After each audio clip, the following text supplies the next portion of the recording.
Today I'm going to show you how I take my organic garlic harvest from last year, and instead of just cooking with it, I'm going to show you how I'm turning it into one of the most powerful natural remedies on earth, fermented honey infused garlic. If you've been following my video series on growing garlic, you saw me make bone meal to plant the garlic and then feed it with my swamp water and then harvest it. Now this is the final result of all that work, is that I can make my honey infused garlic. This isn't a kitchen staple. It's a medicinal powerhouse that has been used for centuries. I'll show you the why and the how, including a crucial step that most people miss. So using honey and garlic together isn't a new trend. It dates back thousands of years. Ancient Egyptians used garlic for stamina and honey for wound healing. In traditional folk medicine, particularly in many rural and Mennonite communities, this was the go-to for winter wellness. Garlic is often called nature's antibiotic. When combined with raw honey, which is naturally antimicrobial, you create a shelf-stable ferment that can help fight off colds and coughs. Of course, I'm not a doctor. I'm just a gardener, and I'm sharing you my traditional wisdom. Always make sure to consult a professional for your health concerns.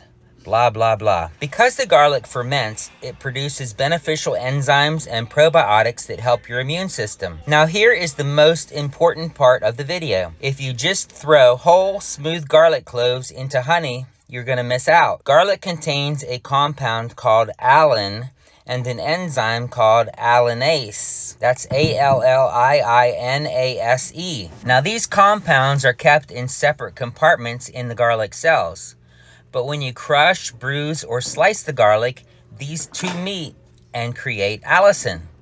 That's A-L-L-I-C-I-N. This is the active medicinal component that gives garlic its smell and its healing power. In fact, when I was researching for this video, they said that even smelling the garlic can give you some medicinal benefits. So what I do is I take the garlic and I take the side of my knife and I crush it. And once you crush it, let it sit on the counter for about 10 minutes before putting it in the honey. This allows the allicin to fully develop. Now, some people use toothpicks to put holes in the garlic so that they can release the allicin.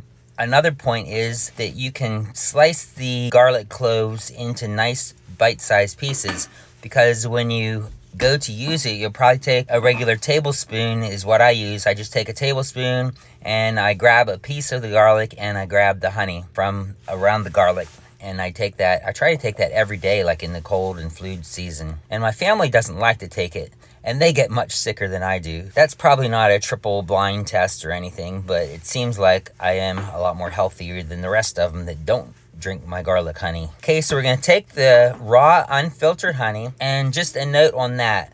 The regular pasteurized honey from the grocery store won't work as well, because the heat used in processing to make it pasteurized kills the natural yeasts that are needed for fermentation.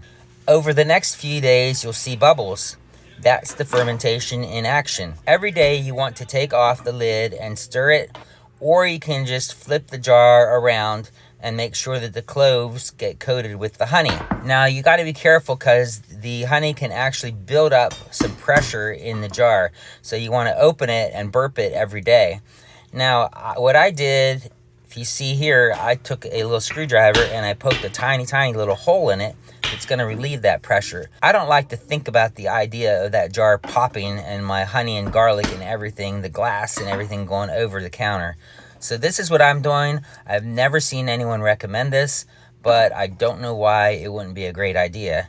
But I don't know that I would recommend it either, because I'm not a doctor. After about 2 weeks, the honey will become thin and runny, and the garlic will lose its bite. You can eat a clove a day during the flu season, or use the infused honey in your teas or as a glaze for your vegetables. And it really does take the bite out of the garlic, and it really tastes good too.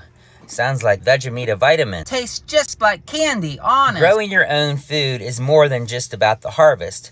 It's about taking control of your health. If you want to see the full journey of how I grew this garlic, starting from the soil up, check out my garlic playlist link that I'll put in the description. And I'll also put that playlist on the end screen above here. Love your garden, and it will love you back. And let me know how your garlic is growing this year.